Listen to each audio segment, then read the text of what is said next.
Hi, അസ്സലാമു അലൈക്കും. ഇന്ന് നമുക്കൊരു ബട്ടർ ചിക്കൻ ഉണ്ടാക്കിയാലോ? അതെങ്ങനെയാണെന്ന് നോക്കാം.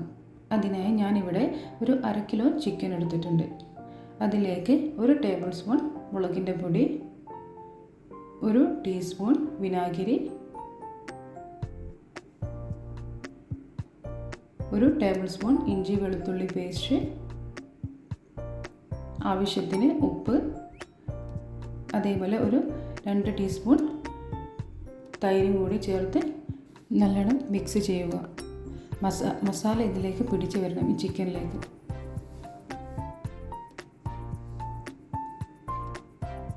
ഒന്ന് സെറ്റായി വന്നാൽ ഒരു അരമണിക്കൂർ നമുക്കിത് റെസ്റ്റ് ചെയ്യാൻ വെക്കാം. ഇത് ഒന്ന് റെസ്റ്റ് ചെയ്യാൻ ഫ്രിഡ്ജിൽ എടുത്ത് വെച്ചാൽ മതി. അപ്പം നല്ലോണം സെറ്റായി വരും. ഇനി നമുക്കൊരു പാത്രം എടുക്കാം. അതിലേക്ക് കുറച്ച് ഓയിൽ ഒഴിക്കുക. അതേപോലെ അതിലേക്ക് ഒരു പീസ് ബട്ടർ കൂടി ചേർക്കുക. അതൊന്ന് മെൽറ്റായി വന്നാൽ അതിലേക്ക് 2 സവാള ചേർക്കുക. പിന്നെ 2 പച്ചമുളക് കൂടി ഞാൻ ഇതിൽ ചേർത്തിട്ടുണ്ട്. പിന്നെ ഇതൊന്ന് വാടി വരാൻ കുറച്ച് ഉപ്പും ചേർത്തു. പിന്നെ അതിലേക്ക് 1 ടേബിൾ സ്പൂൺ ഇഞ്ചി വെളുത്തുള്ളി പേസ്റ്റ് ചേർക്കുക. പിന്നെ 1/2 ടീസ്പൂൺ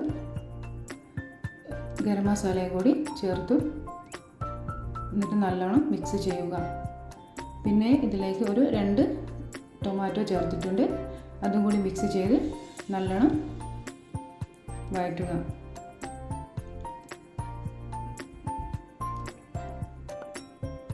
ഒന്ന് വാടി വന്നാൽ അതിലേക്ക് 1 ടേബിൾ സ്പൂൺ മുളകിൻ്റെ പൊടി കൂടി ചേർക്കുക. പിന്നെ 5-10 കാഷ്യൂ കൂടി ഇതിലേക്ക് ചേർക്കുക. ഈ കാഷ്യൂസും ടൊമാറ്റോ ഒക്കെ നല്ലോണം വാടി വരണം. ഒന്ന് വെന്ത് വന്നാൽ ഇതിലേക്ക് കുറച്ച് ഷുഗറും കൂടി ചേർത്ത് കൊടുക്കുക.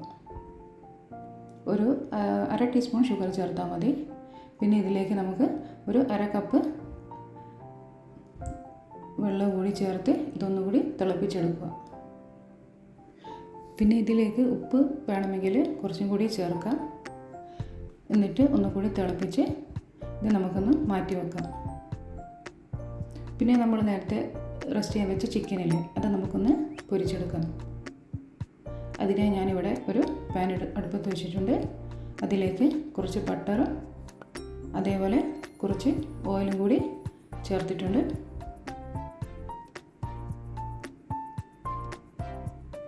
എണ്ണ ഒന്ന് ചൂടായി വന്നാൽ അതിലേക്ക് നമ്മൾ നേരത്തെ മാറ്റി വെച്ച ചിക്കൻ ചേർത്ത് കൊടുത്ത് എല്ലാം നമുക്ക് പൊരിച്ചെടുക്കാം. ഫ്ലെയിം ഒന്ന് കുറച്ചിട്ട് വേണം ഇത് പൊരിച്ചെടുക്കാൻ. പിന്നെ എല്ലാവരും ഒന്ന് ചാനൽ ലൈക്ക് ചെയ്യണം, ഷെയർ ചെയ്യണം, സബ്സ്ക്രൈബ് ചെയ്യണം. ഇനി നമുക്കിതൊന്ന് ചിക്കൻ ഒന്ന് തിരിച്ചും മറിച്ചിട്ടൊന്ന് പൊരിച്ചെടുക്കാം. പിന്നെ നമ്മൾ നേരത്തെ ഉണ്ടാക്കി വെച്ച സവാള ഒന്ന് തണിഞ്ഞ് വന്നിട്ടുണ്ടാവും. അത് നമുക്കൊരു മിക്സിയുടെ ജാറിലിട്ട് അരച്ചെടുക്കാം.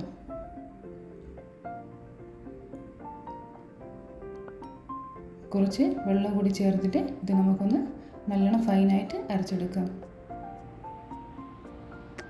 ഇനി നേരത്തെ നമ്മൾ ഉണ്ടാക്കി വെച്ച പാത്രമില്ലേ, ആ പാത്രത്തിലേക്ക് തന്നെ ഈ മിക്സ് ചേർത്ത് കൊടുക്കുക. പിന്നെ കുറച്ചും കൂടി വെള്ളം കൂടി ചേർത്ത് ഒന്ന് നല്ലോണം ഇളക്കി കൊടുക്കുക.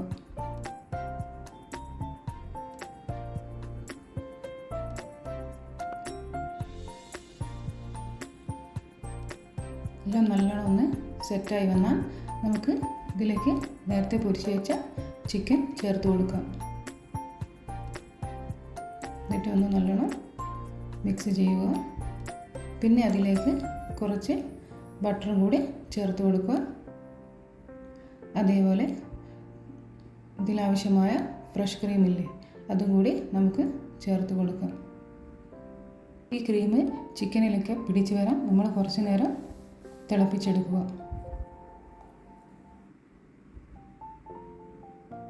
ഇപ്പോൾ ഇത് ഫുള്ളായി ഒന്ന് നല്ലോണം തിളച്ച് വരുന്നത് വരെ വെയിറ്റ് ചെയ്യും. അപ്പം ഇത് തിളച്ച് വന്നിട്ടുണ്ട്. ഇനി നമുക്കിതൊരു പാത്രത്തിലേക്ക് മാറ്റി വെക്കാം. ഇത് നമുക്ക് പൂരിക്കും അതേപോലെ ചപ്പാത്തി, പൊറോട്ട എന്നിവയൊക്കെ കഴിക്കാൻ നല്ലതാണ്. അതേപോലെ ഇതെല്ലാവരും ഒന്ന് ട്രൈ ചെയ്ത് നോക്കണം. ഇവിടെ ഞാനിപ്പോൾ ഭട്ടൂരയാണ് ഉണ്ടാക്കിയത്. അപ്പോൾ ഇതിന് നല്ല കോമ്പിനേഷനാണ്. അപ്പോൾ എല്ലാവരും ഒന്ന് ട്രൈ ചെയ്ത് നോക്കുക. Okay, thanks for watching.